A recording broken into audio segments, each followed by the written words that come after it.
हर हर महादेव। जय माता पार्वती। नमस्कार साथियों, स्वागत है आपका आपके अपने संपूर्ण भक्ति सागर चैनल परिवार में।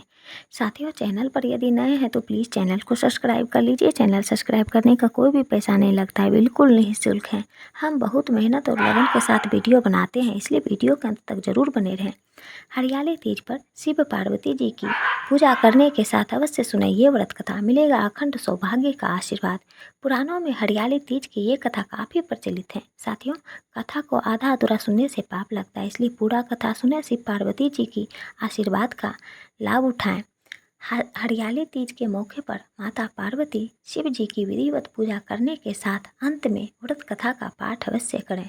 हिंदू पंचांग के अनुसार हर साल श्रावण मास के शुक्ल पक्ष की तृतीया तिथि को हरियाली तीज का पर्व मनाते हैं। श्रावण मास में पड़ने के कारण इसे श्रावणी तीज भी कहा जाता है। इस दिन सुहागिन महिलाएं पति की लंबी आयु और अच्छे स्वास्थ्य की कामना करते हुए भगवान शिव और माता पार्वती की विधिवत पूजा करने के साथ साथ व्रत रखने का विधान है। इसके लिए साथ ही कुंवारी कन्याएं भी मनचाहा वर पाने या फिर विवाह होने में आने वाली अड़चनों से मुक्ति पाने के लिए इस व्रत को रखती हैं। मान्यता है कि इस व्रत को रखने से वैवाहिक जीवन में चली आ रही हर एक समस्या से छुटकारा मिल जाती है और अखंड सौभाग्य का वरदान मिलता है। मान्यता है कि इस दिन भगवान शिव और माता पार्वती का पुनर्मिलन हुआ था, इसलिए इस दिन इस व्रत को रखने के साथ साथ विधिवत पूजा करने के बाद अंत में हरियाली तीज के इस व्रत कथा का पाठ अवश्य करना चाहिए। अगर आप पाठ नहीं कर सकती हैं तो दूसरे से अवश्य सुनना चाहिए, तभी आपकी पूजा सफल होती है।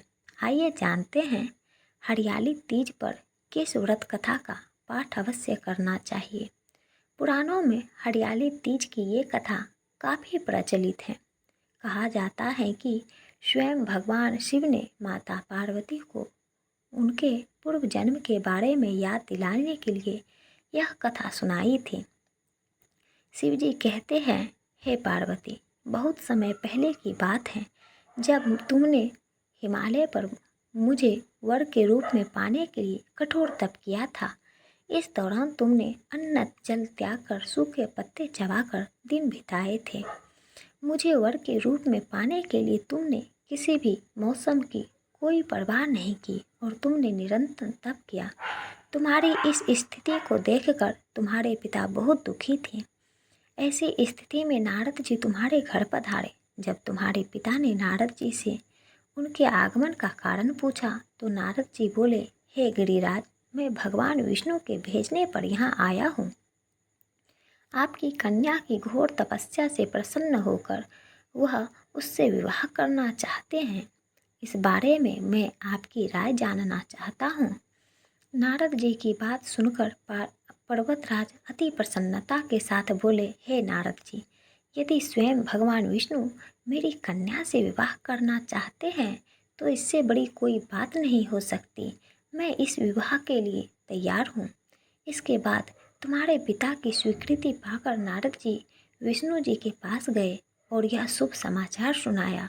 लेकिन जब तुम्हें इस विवाह के बारे में पता चला तो तुम्हें बहुत दुख हुआ।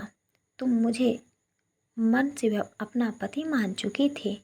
तुमने अपने व्याकुल मन की बात अपनी सहेली को बताई।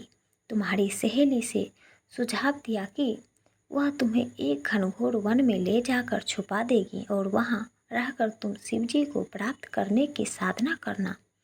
इसके बाद तुम्हारे पिता तुम्हें घर में ना पाकर बड़े चिंतित और दुखी हुए। वह सोचने लगे कि यदि विष्णु जी बारात लेकर आ गए और तुम घर पर ना मिली तो क्या होगा। उन्होंने तुम्हारी खोज में धरती पाताल एक करवा दिए, लेकिन तुम ना मिली। तुम वन में एक गुफा के भीतर मेरी आराधना में लीन थी। भाद्रपद तृतीया शुक्ल को तुमने रेत से एक शिवलिंग का निर्माण कर मेरी आराधना की, जिससे प्रसन्न होकर मैंने तुम्हारी मनोकामना पूर्ण की। इसके बाद तुमने अपने पिता से कहा कि पिताजी, मैंने अपने जीवन का लंबा समय भगवान शिव की तपस्या में बिताया है और भगवान शिव ने मेरी तपस्या से प्रसन्न होकर मुझे स्वीकार भी कर लिया है। अब मैं आपके साथ एक ही शर्त पर चलूँगी कि जब आप मेरा विवाह भगवान शिव के साथ ही करेंगे। पर्वतराज ने तुम्हारी इच्छा स्वीकार कर ली और तुम्हें घर वापस ले गए। कुछ समय बाद उन्होंने पूरे विधि विधान से हमारा विवाह किया। भगवान शिव ने इसके बाद कहा कि हे पार्वती, तृतीया को तुमने मेरी आराधना करके जो व्रत किया था, उसी के परिणाम स्वरूप हम दोनों का विवाह संभव हो सका। इस व्रत का महत्व यह है कि मैं इस व्रत को पूर्ण निष्ठा से करने वाली प्रत्येक स्त्री को मनोवांछित फल देता हूँ। भगवान शिव ने पार्वती जी से कहा कि इस व्रत को जो भी स्त्री पूर्ण श्रद्धा से करेगी, उसे तुम्हारी तरह अचल सुहाग प्राप्त होगा। आपके और आपके पूरे परिवार पर शिव और पार्वती जी की आशीर्वाद सदैव बनी रहे। साथियों, चैनल को सब्सक्राइब कर लीजिए, वीडियो को लाइक करिए, ज़्यादा से ज़्यादा अपने दोस्तों और रिश्तेदारों में शेयर करें। आप अपना प्यार और समर्थन